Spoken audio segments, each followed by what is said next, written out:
Hello, guys, and welcome.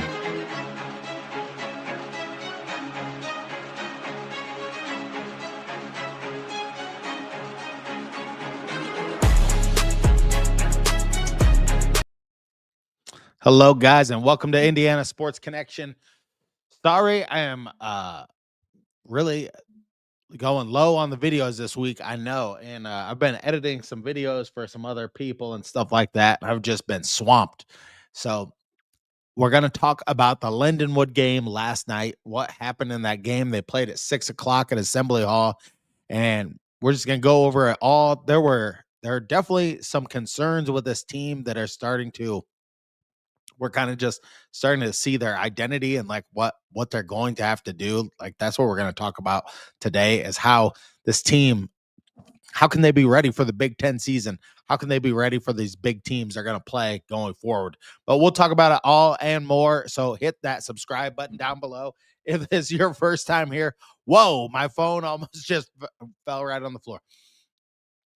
Hit that thumbs up button. It gets the video out to more Hoosier fans across the country and across the globe. Jump in the rocket ship. This is Indiana Sports Connection. Thank you for being here. And also, and that's about it. Do all that. Hit the bell notification because when I go live on these videos, then you'll get a notification that I am here. Thank you for everybody for being here. Let me get your comments pulled up, and your comments are always welcomed on the side. We will get to those in a little bit. Tell me what you thought about the Hoosiers in the game last night. And we're going to talk about this first thing at the very top. What is very concerning in this game is the rebounding. How can Indiana get better at team rebounding? I mean, I talked about it in the last video. Now, this game definitely puts makes it seem more concerning because Lindenwood, they did have one big dude, but it just seems like Indiana should not allow the offensive rebounds. After the game, Sam Alexis, and I appreciate this, and Tucker DeVries, they said, Tucker DeVries said, like, they got to get it cleaned up. They got to work harder, play harder. I mean, Sam Alexis said that, they really have to take these rebounding drills that they do in practice, like take them more seriously. There were a few spots where, I mean, there was like one time I saw, Lamar Wilkerson not really blocking out. He played pretty tough defense everywhere, but that's where you gotta finish the possession off. You cannot allow the other team to grab these offensive rebounds. And in this game, like let's just talk about. And I see your comments coming in here, but let's just talk about like where they were at. So, 15-8. They gave up 15 offensive rebounds. I don't know how it was 15 because during the game they said they had 17 offensive rebounds, Lindenwoods, but somewhere in there. Anyway, I mean, if you give teams in the Big Ten those types of like second chance opportunities, like the guys on Michigan or the guys on Michigan State, the guys on Purdue that have big guys underneath, those are just going to be automatic putback points. Now, Lindenwood, they were not able to convert a lot of those offensive rebounds into actual points for their team. So there, Indiana played great defense, but you have to like finish the possession and get the defensive rebound for your team right there. So that and that goes into Indiana's offense and everything. I think they're playing decent defense, but you definitely have got to, whatever it is, doing more rebounding drills, maybe watching videos of like how different guys shoot and the rotation of the ball and stuff like that. Wherever you can gain an edge. I mean, I always thought rebounding was something just very stupid until I watched the thing about Dennis Rodman and how he like had all of these drawings and different tapes that he watched of like how each guy shot the ball and how many times it rotated and where most of the rebounds went. Wherever you can find your niche, with somebody on this team can find their niche. And I'll tell you the two guys that are getting it done rebounding wise. Trent Sicily, he is a great rebounder, and then Sam Alexis. Those two dudes are getting it done rebounding. It's hard to keep one of those guys, to me, out of the starting lineup, considering how good both of those dudes are. at rebounding. But that is a main thing that is very concerning for this team, because in the Big Ten, those will just get flushed as dunks. You give up offensive boards, they're just gonna grab those and dunk those right on our guys. So it's really finding somebody and getting a body on them. And for our team, I noticed our team, like for us to get more offensive rebounds, like we play such a 5-out system. I mean, it's so much different than, on Mike Woodson's team. They should have grabbed the rebounds when you're got two guys just parked underneath the basket all the time. But our dudes really have to fight for offensive rebounds. I've noticed like times where they're just not aware at all of the shot going up.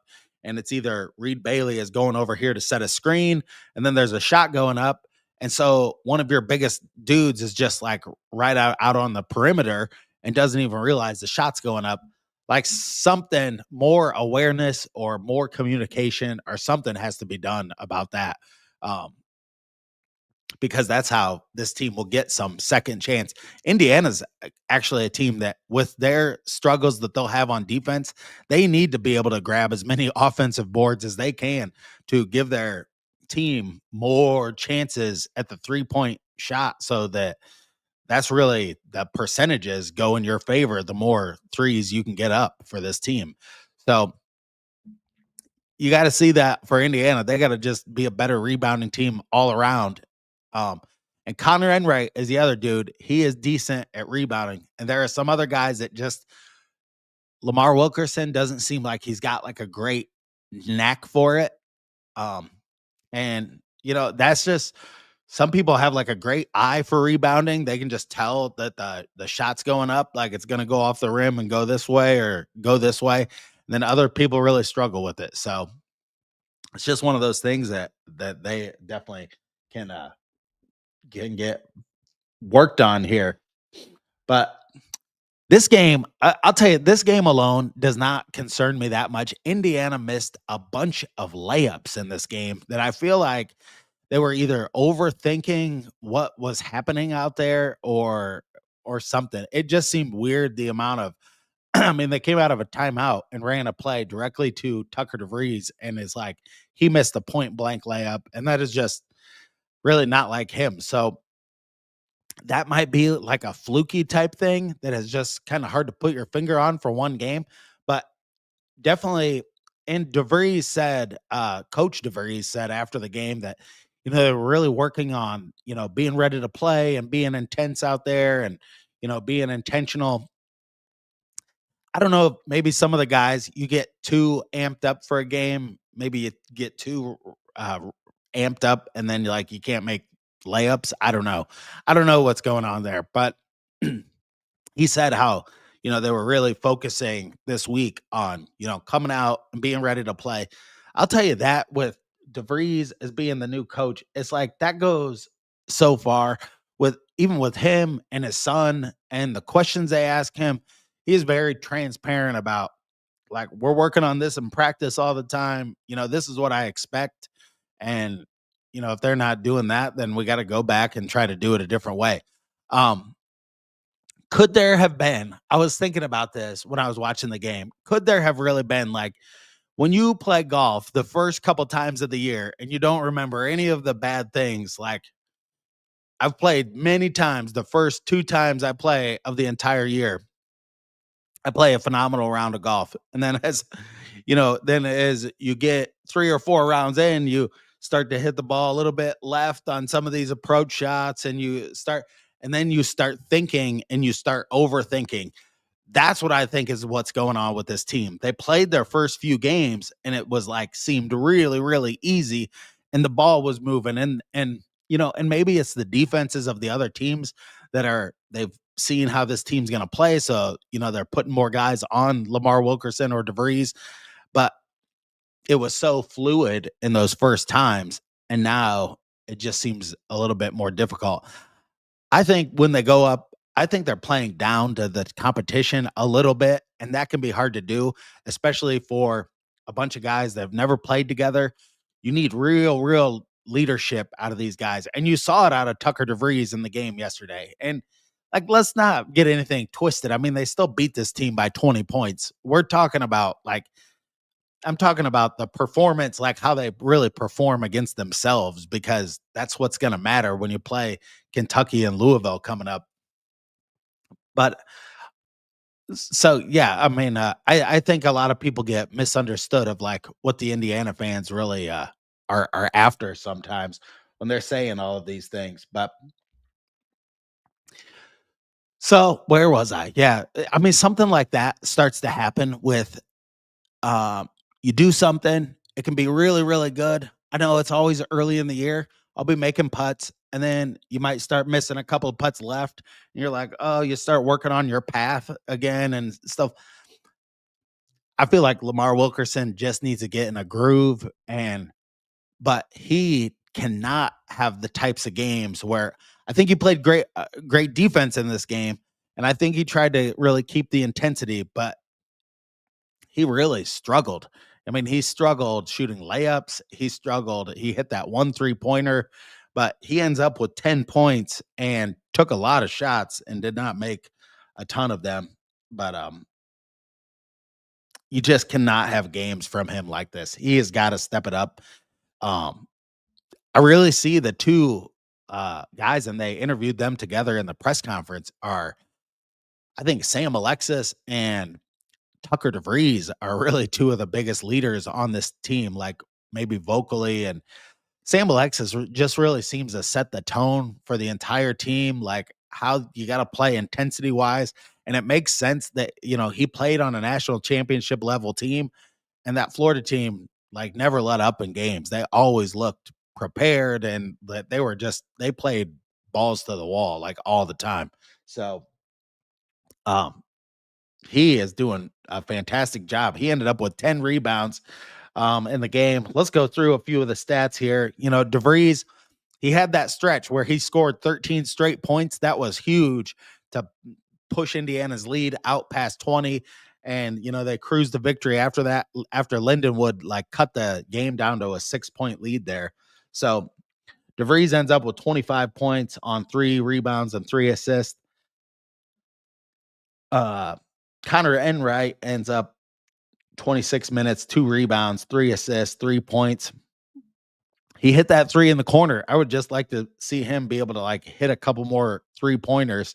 Same with Tate Conaway, ends up with 7 points on and 6 rebounds, 2 assists. And Trent Sicily only played 16 minutes, had 6 rebounds and 8 points. He had a great like one-handed putback on an offensive rebound that he grabbed off of his own miss. But yeah, just stats wise, he always seems to be up there. I wonder how long Sam Alexis will stay out of the starting lineup. He ends up 24 minutes, 10 rebounds, 1 assist, and 8 points. And Nick Dorn ends up with 6 points and 1 rebound. And Josiah Miles, he played about 7 minutes in this game. So they're getting some of these guys back. But Reed Bailey is the one that he really has got to step up his game. I mean, he got the ball knocked out of his hands a few times around the basket. And we had a bunch of guys do that. Even like Tate Conaway one time, had the ball knocked out of his hands on a fast break where he just kind of slowed up. And we had a lot of that in this game, the ball getting knocked out of our hands. That's something where Reed Bailey, I don't know what you got to do. You got to work on that in practice with the brooms or something. I mean, you got to be able to grab the ball with 2 hands and rip it through and not let it get away from you. So, I mean, it's going to get a lot tougher for him in the Big Ten. It seemed like it was a struggle for him last night in the game to rebound, to really operate. And I wonder if this team, when they get into like playing some higher competition, if they play those 2 guys together, if they play Alexis and him can play together. Bailey can handle the ball somewhat. I think he'll be able to even handle it, and he can push the ball and fast break. Maybe if he's not in there as the only big dude that's supposed to rebound, he'll have more of an opportunity to play off the ball and do that type of thing. I just wonder how DeVries, if he's going to move this lineup around much between now and January 1st. Like, I wonder how many times, or if he's known to do that, if he would put a lineup out there with Alexis. I wondered if he'd put a lineup out there with like Alexis and Sicily starting just to have like more rebounding on the floor. The other dude is that might be coming back. Well, Jason Drake is a guard that I really wonder like how much he could be like another shooter on this team. Um, and then yeah, Nick Dorn, he's back playing, and Josiah Miles. I just wonder if any of these guys can play down low around the basket to help this team with rebounding as the season goes on. If anybody will like show themselves to be that kind of a player for Indiana. Yeah, and yeah, how they shot in this game. Let me look up these stats because it was just they ended up 9 for 28 on threes, 37.7% total on field goals and 32% on threes. And yeah, 5 blocks. And Sam Alexis had a lot of blocks. We get to some of your comments over here.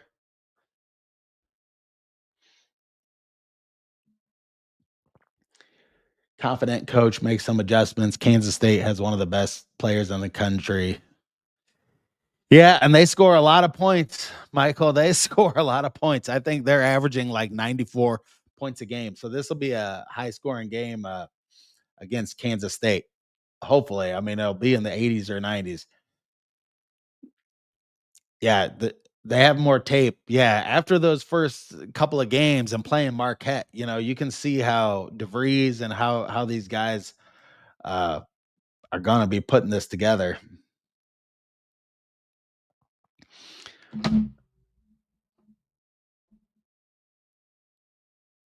Sam Alexis is a national championship champion. Yeah, this guy, he's bringing a lot to the table. A lot more than I really thought. I thought he would be um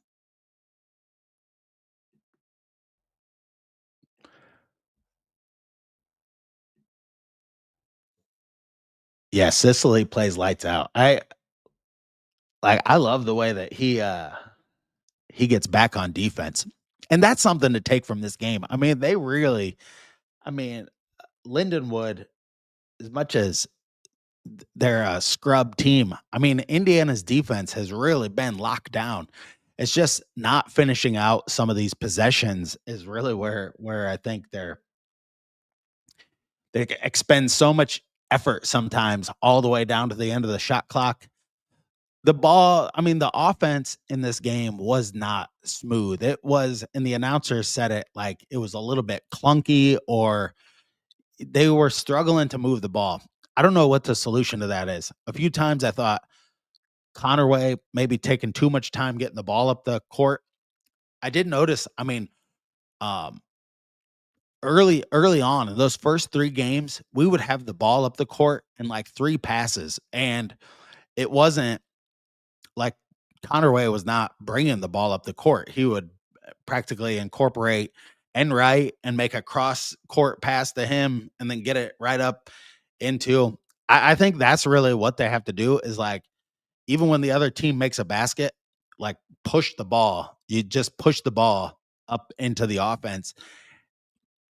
Then you're just getting there before the defense wants you to.